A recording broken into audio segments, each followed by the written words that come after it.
आई तू बाबा मी होणार ग कुणी येणार ग होणार ग कुणी येणार ग. हा वा वा हे मस्त आहे. आता हे ऐका. आजी तू आबा मी आजी तू आबा मी होणार ग. काटा काटा गुलाबाचा काटा पूजाचं नाव घेतो डोळे जेवणात जिलेबी लाडू खा.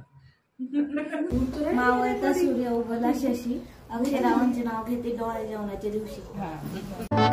नवखीचा हुल इवल पाऊल नवखीचा हुल इवल पाऊल रुसलेला अंकुर आता फुलणार ग कोणी येणार ग फुलणार ग कोणी येणार ग. ए जाऊ आणि माऊचे खेळ आपण खेळू.